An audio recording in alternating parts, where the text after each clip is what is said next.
రైతు భరోసాపై స్వల్ప వ్యవధి చర్చ. గౌరవ మంత్రి గారు.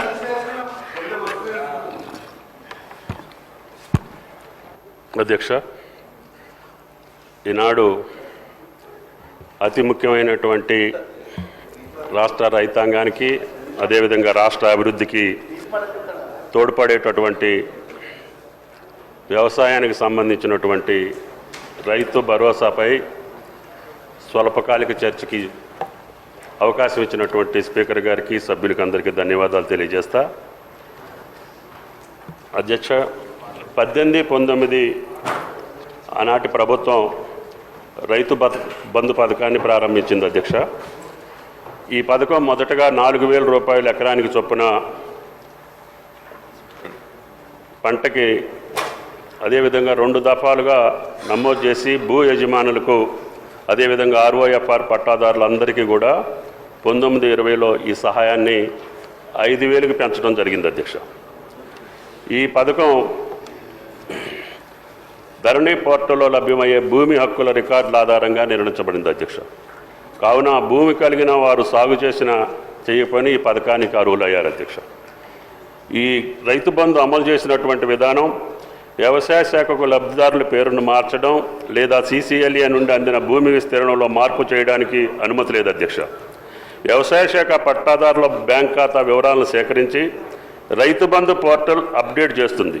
ఆ ప్రకారంగా RBI యొక్క యూకుబేర్ ప్లాట్ఫారం ద్వారా భూమి యాజమాన్యం విస్తీర్ణానికి అనుగుణంగా రైతుల బ్యాంక్ ఖాతాలకు నేరుగా ప్రయోజనాలు బదిలీ చేయబడుతున్నాయి. అధ్యక్ష, ప్రతి పంట కాలానికి ముందు CCLA కమిషనర్ నుండి గిరిజన సంక్షేమ శాఖ నుండి సేకరించిన పట్టాదారుల డేటా మరియు ROFR పట్టాదారుల ఆధారంగా ఈ పథకం కింద సహాయం అందించడం జరిగింది. అధ్యక్ష, ఈ పథకం ప్రారంభమైనప్పటి నుండి 12 సీజన్లకు గాను 80,000 కోట్ల 453.41 కోట్లు రైతు బంధు కింద రైతులకు విడుదల చేయడం జరిగింది. అధ్యక్ష, అయితే 23-24కు సంబంధించినటువంటి సహాయం 7,625.14 కోట్లు మాత్రం మా ప్రభుత్వం చెల్లించింది. అధ్యక్ష, 18 వరకు పంటల సర్వే రెవెన్యూ శాఖ ద్వారా జరిగేది. అధ్యక్ష, అందులో గ్రామం వారీగా పంట వారీగా విస్తీర్ణాన్ని కంటి అంచనాలతో ఉజ్జాయింపుగా చేసేవారు. 18లో భూమి రికార్డుల డిజిటలైజేషన్ తర్వాత పంటల సర్వే వ్యవసాయ శాఖ బాధ్యతగా మారింది. అధ్యక్ష, వానాకాలం 19 నాటికి AEOలు మొబైల్ యాప్ సహాయంతో పంటల నగదు సర్వే ప్రారంభించారు. అధ్యక్ష, 19 పంటల నమోదు ప్రారంభం నుంచి రైతు వారీగా రైతు బంధు సాయం పొందిన విస్తీర్ణం మరియు వారి పంట వేసిన విస్తీర్ణం విశ్లేషణ చేయగా సుమారు 21,283.66 కోట్ల సాగు చేయని భూముల కోసం విడుదలయ్యాయని గమనించడం జరిగింది. అధ్యక్ష, ఆ టేబుల్ కూడా మీకు నోట్లో ఏ సంవత్సరంలో ఎంత జరిగింది అనేది కూడా మీకు వివరాలు ఇచ్చాం. అధ్యక్ష, దీనివల్ల రైతు భూమిని సాగు చేస్తే మాత్రమే ప్రయోజనాలు ఇవ్వాలి. అధ్యక్ష, GORT నెంబర్ 231 ప్రకారం ఈ పథకం యొక్క ముఖ్య ఉద్దేశం. అధ్యక్ష, కానీ దీన్ని స్పష్టంగా పేర్కొన్నప్పటికీ అమల్లో చాలా వ్యత్యాసం కనపడుతుంది. అధ్యక్ష, అదేవిధంగా గౌరవ సభ్యుల పరిశీలనార్థం కేంద్ర ప్రభుత్వం అమలు చేస్తున్నటువంటి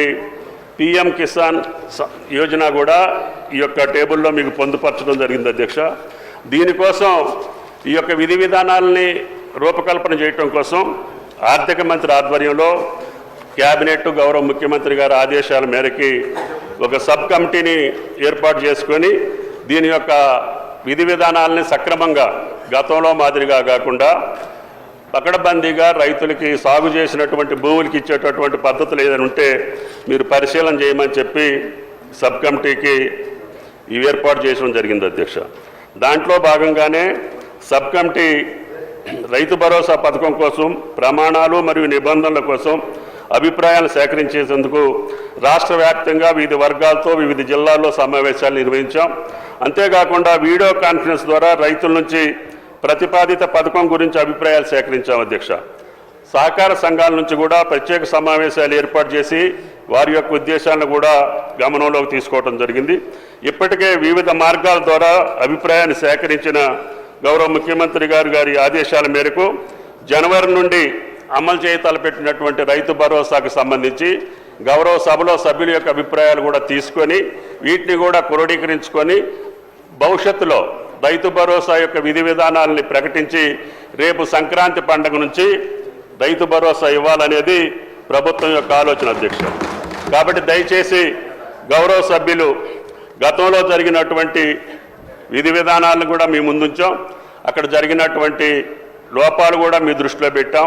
కాబట్టి రేపు రాబోయే రోజుల్లో నిజమైనటువంటి సాగు చేసినటువంటి రైతుకి ఏ రకంగా ఇవ్వాలి అనేది మీ సూచనల ద్వారా తీసుకొని తప్పకుండా సంక్రాంతి పండుగ కల్లా విధి విధానాలు రూపకల్పన చేసి సంక్రాంతికి రైతు భరోసా ఇవ్వడానికి ఈ ప్రభుత్వం సిద్ధంగా ఉందని చెప్పి విజ్ఞప్తి చేస్తూ, కేంద్ర ప్రభుత్వం యొక్క పథకంలో ఉన్నటువంటి విధి విధానాలు కూడా మీ ముందుంచాం అధ్యక్ష. వీటిని అన్నింటినీ గమనించి మీ అమూల్యమైనటువంటి సూచనలు ఇచ్చి రాష్ట్ర రైతాంగాన్ని సక్రమమైనటువంటి మార్గంలో ఈ పథకం అమలు చేసే స్థితికి మీ సూచనలు ఉండాలని చెప్పి గౌరవ సభ్యులు కోరుకుంటూ సెలవు అధ్యక్ష.